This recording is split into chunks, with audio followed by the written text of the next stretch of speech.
what I know from the EPA and the Corps of Engineers over the last 20 years especially, they've really been trying to expand their jurisdiction over farming and ranching, even though under the statutory language of the Clean Water Act, irrigation, farming, ranching, silvicultural, those kinds of activities are exempt from 404 requirements. Through regulation, they have been expanding their authority. And that's where my clients get caught up. So I need to read exactly what it was that he has been doing in that regard. But I will agree with you. There are 4 incredibly important executive orders that he issued soon after he came into office. I don't know who it is in his administration that understands this. I think Trump has some understanding of it, but not to the level of what somebody in his administration understands about the need for regulatory reform. The problem is that I don't think Congress has been nearly as supportive of him as it needs to be.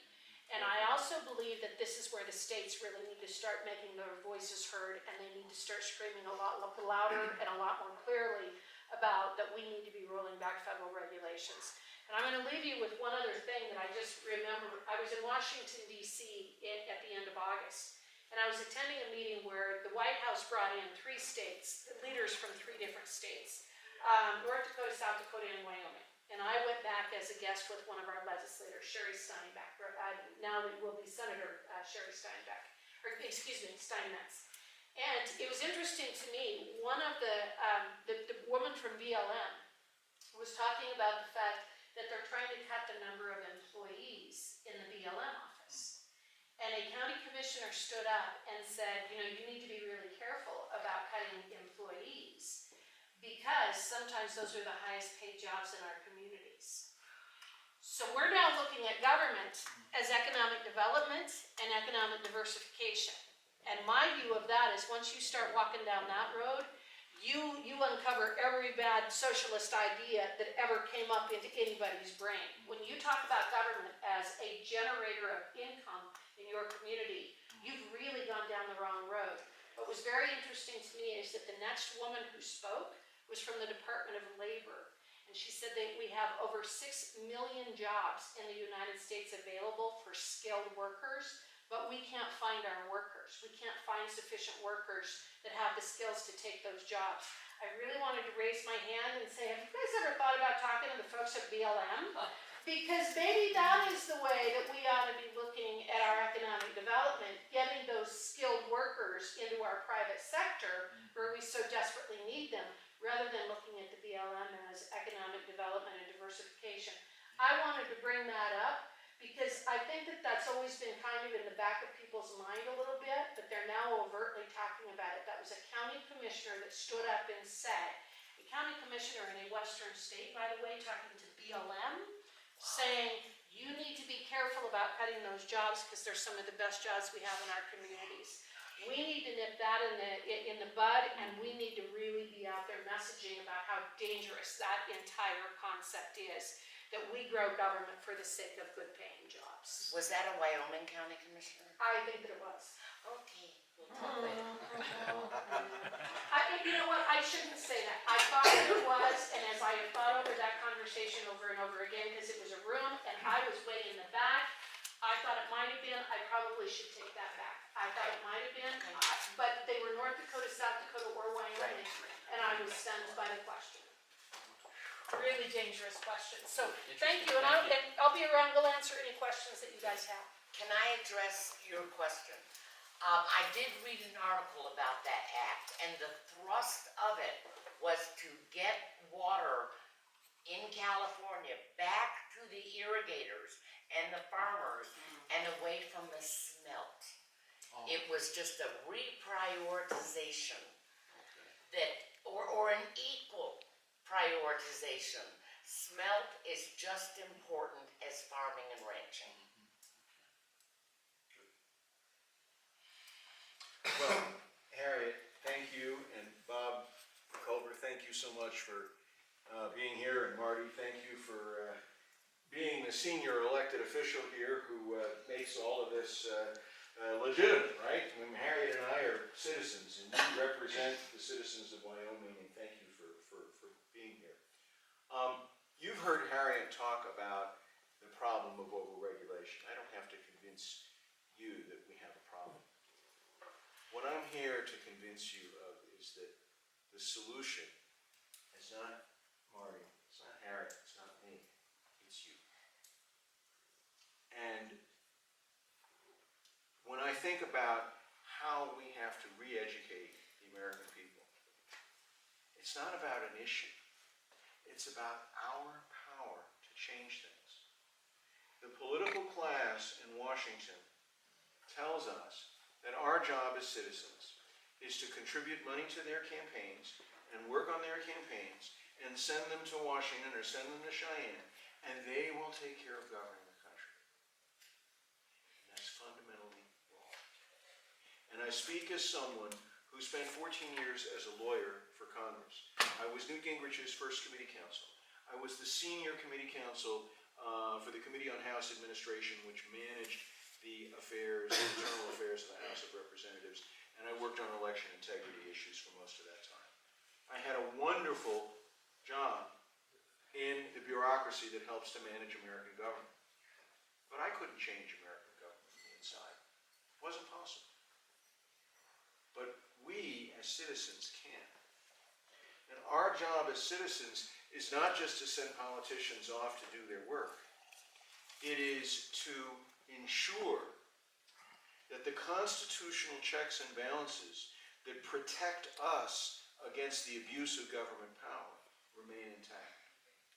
And what Harriet has told you is that those constitutional checks and balances are in danger. And it's the ability of regulators to dictate law without the consent of the government takes us back to the 12th century, before the Magna Carta, when the king could make up law as he chose. And if we don't act, that's where we're going to be. We'll elect a president every 4 years, probably without the Electoral College if the left has its way. And then that president will rule by decree for the next 4 years. And in the second 4 years of a president's term, they won't even be accountable to the voters. They will be accountable to no one. And that's where this country is headed. And what's sad is that the Democratic Party, which used to be the party of up from the people, has now become the bureaucratic party. And what's sad is that the Republican Party hasn't made this the #1 issue. Now, you have people like Paul Ryan, who say, the Speaker of the House, who says getting our Article I authority back is the most important issue of our time. So he's at least got the right rhetoric. But what we need to do is go to politicians in both parties and say, we demand that you do something to restore representative government in this country.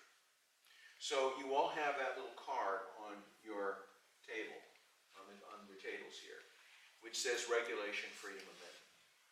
And you ask, what is the policy solution? The policy solution is simple, it's common sense. Regulations, just like laws, ought to be approved by Congress. It makes perfect sense. It's considered the rule of the governed. So why hasn't it happened? Well, background. Have any of you heard of something called the REINS Act? The REINS Act is a proposed law that every single Republican who voted, and even some courageous Democrats, Ramon, voted would you for. spell rain? R-E-I-N-S, like reins on a horse, Yes. right? There you go. So that should be easy here in Wyoming, right? It's the REINS Act, regulations from the executive in need of scrutiny. And every single Republican in the House and many Republican senators support it. And it says regulations should be approved by Congress. Well, why isn't that enough? Why am I here? And the answer is because the REINS Act only applies to regulations that cost more than $100 million. Now, you don't have to be a Harvard graduate to figure out, if you're a bureaucrat, that if you propose 2 regulations that cost $50 million, you don't have to get them approved by Congress. So the REINS Act is a step in the right direction, but it's not good enough. And then the REINS Act has 4 other problems. The first problem is because it only covers regulations over $100 million, it doesn't protect Second Amendment rights, which I know a lot of people care about. It doesn't protect regulations that could impact religious freedom, which I know a lot of people care about. So it's kind of like putting on the suit and the tie, but forgetting to put on the pants, right? You're not fully dressed if you're not protecting the country for Second Amendment rights and religious freedom. Right? Now, why they decided to set a $100 million threshold, I don't know, but it's not good enough. And if you look at the regulation amendment, regulation freedom amendment solves that problem. It says that any regulation that is objected to by a quarter of the House and the Senate has to be voted on. House or the Senate has to be voted on. So it doesn't matter how small, if it impacts our constitutional rights and it's important enough that a quarter of the House or the Senate will object, it has to be approved. Now, we could have said every regulation has to be approved, but some of those 3,000 regulations are, like how big should the screw head be on a, on a fixture. So they don't need to be approved. They're not controversial. They're maintenance kind of regulations. But if something's controversial, it ought to be approved. So that's one reason we need the regulation amendment. It's coverage. There are two other big problems. And that is, first of all, a law passed by a Republican Congress or Republican Democratic, one Congress, could be repealed. And in fact, probably would be repealed the next time the progressive left has control of Congress. Because they don't want to vote on all the stuff. Their model is to have a law that's all bread and circuses and then impose the pain by regulatory decree, right?